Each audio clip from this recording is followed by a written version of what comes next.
This is Pika Thoughts, a series of my thoughts on games right after I finish them.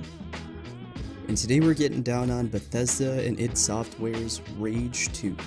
It's a straight up open world first person shooter with car traversal. And to put it bluntly, I did have a lot of fun with this game. It is good, but, and that's how I would describe the entirety of the experience, is it's good, but you play as Walker, a male or female of your choosing, and essentially there's these awesome group of rangers that get wiped out by the main bad guy by the name of Cross.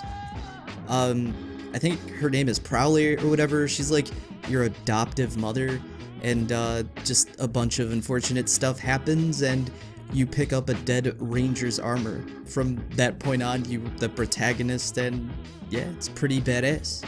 I'm gonna be honest here, I don't know how much this game has to do with the first one. I feel like it's pretty much just set within the same world. I don't know who the first protagonist was. I didn't play the first game, and honestly I kinda don't care, but I also wasn't lost. It's honestly one of the pros about this game, because you could entirely skip over the story and just have a lot of fun with the gameplay, but I mean, if you are looking for stuff, it's there. It's surprisingly a lot more sci-fi than I expected, and it's pretty dope for it. And maybe it's just because I liked Cross a lot. I enjoyed his backstory. Essentially, what it is the sixth day. If you've seen that movie, that's what his entire deal is. And if you don't, well, oh, well, I don't know. It's a dope movie, you should definitely check it out. It's not the best, but it's fun to watch. My point is that the story wasn't all that great, but it was better than mediocre, I guess you could say. The other pros of the game are the shooting, the combat of it all is super solid. Like, all of the recoil from the weapons feel decent, like it's not over the top. Aiming down the sights feels entirely smooth. Despite there not being an incredible amount of weaponry, you don't ever feel like you're missing anything, but that's entirely due to the abilities that you get. But before we get into those, I just wanted to comment and say the shotgun is particularly satisfying, it's particularly fun, and, you know, kudos to it there, I'm not even surprised. And I want to tip my hat to the dart gun because I had a lot of fun with it. I don't really want to spoil it for you, even though I know I've used it here in this gameplay, but definitely try to find it as soon as you can. Anywho, the abilities include a dash and a double jump, standard stuff, pretty much. But then you get like a super smash, which you get a standard melee, but then you get like a super melee, which is pretty cool. And my favorite being a smash down. There's a few more, but these are the ones that I specifically used and that you'll see here. I don't know, that smash down is super dope because like it always explodes in gore if you're near enough people and such. Surprisingly though, my second favorite was the dash, because if you can get it to the second upgrade where you get 2 dashes in a row, it's incredible. It opens up the mobility of the game so much more. And like it's fun to be able to mess with your enemies that way, and it's honestly one of the better get out of jail free cards, because if you start getting overwhelmed in any way, you could just be like, well, I'm gone. You also get this overdrive mode where essentially it's what it sounds like, you output more damage, you move faster. It's pretty dope, dude. It doesn't take too long to fill either, and it encourages you to use it often. It's entirely safe to say that the gameplay for this, the gunplay rather, the action, is the game's bread and butter. And as much as I had fun with it, the game isn't perfect. Like, the map is super fun to, you know, drive around, I guess. Not necessarily the driving itself, but experiencing the environments is really fun, because the game is pretty despite its occasional pop-ins that you'll notice on the side of the road. I wouldn't say the world feels lived in, but it's definitely occupied, because you'll find travelers randomly wandering on the road, as well as like people who are challenge you to races, as well as like these cars that have a crap ton of health randomly. It just sucks that the driving itself isn't that great. It just works. It's not anything to write home about, it's not anything to be excited over, it's just something that's in the game. It's never good, it's just okay. And despite the gunplay being incredible, most of the objectives are just kind of like go here, clear this out, and they become collectathons afterwards, because normally in the top left you'll see like there's this many chests here, there's this many things left, and you want to try and find them. It actually leads me to one of the cons of the game, because you just run around after every encounter.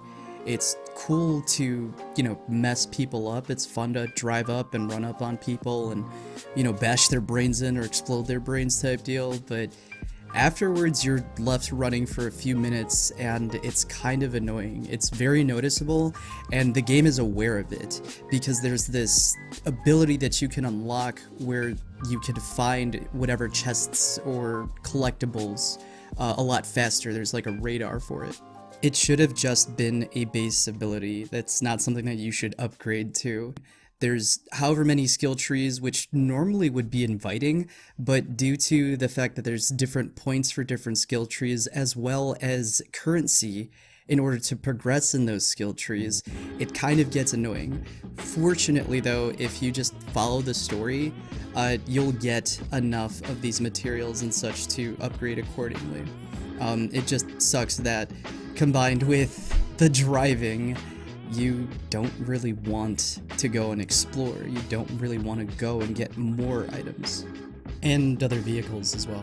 You just don't want to go and find those. Like, the game does not get you excited to get more stuff to drive in. This also might be a bit of a nitpick, but I hate that you can't run forever. It is an upgradable thing. It's just kind of annoying. You can spam the run and the crouch though, it almost makes up for it, but it is noticeable. You are running around a lot, and it just sucks when your momentum stops. Probably the most unforgivable things though are the audio bugs. There were too many. There are so many times where I actually had to reload my save because something got stuck. So like, let's say I would get in a shootout and the shooting from whichever weapon would continue. And I don't know if this is so much a bug, but it felt like whatever explosions, whatever shooting was going on in the world was like right next to me, despite it being like over a hill. That was disorienting at times, I'm not gonna lie. And I know I said that the story is pretty decent. I wouldn't necessarily go as far as to say it's a con, but the voice acting is. The voice acting feels like people are just reading their lines, and even any of the effort that you do find there, it feels entirely uneven because none of the characters have chemistry together. I feel like this is the most obvious within the three main characters that you get, which is Dr. Finkelstein, Elder Maxon, and Songo, but even more so in the NPCs. Like I said earlier about the enemies, it feels like the NPCs just kind of occupy the world. They don't really live in it. It's kind of like the devs were like, yo, how do we make this more convincing? Oh, just throw some people over there. Oh, just go ahead and do that. And you did get the occasional, NPC coming up to you and giving you a quest, but I didn't even notice that half the time because I didn't know you could do that half the time. Rage 2 unfortunately suffers from its mediocrity. But when it's good, it's actually really good. I mean, it's gory as hell, it's super bright and neon, it's goofy at times, and it's surprisingly much more sci-fi than I expected. But it's easy to say, and it's no secret here, that the action is what kept me playing. It's the action that kept me going. I personally don't feel like bummed or like cheated for paying full price, but I can't actually recommend it at the full price because you won't be spending more than 15 hours tops, despite the amount of content. But if you could find it on sale, or even if you could rent it, I think it's worth the experience. The passable, quote-unquote passable parts of the gameplay hold it back from being a good game, as opposed to just being a good game, but Anywho, this was Pika Thoughts. So let me know if there's anything I missed. Let me know if there's anything you want to talk about Rage 2, or anything that you're playing at all. Whatever it, I can't even speak. Whatever it is, leave it down in the comments. Thanks for listening to me ramble. And if it's your first time here, thanks for coming through. Hopefully you enjoyed the video. Follow me on all of these social media, helps me out much more than it seems. But if you already are, thanks a ton. Again, this was Pika Thoughts. Take it easy, y'all.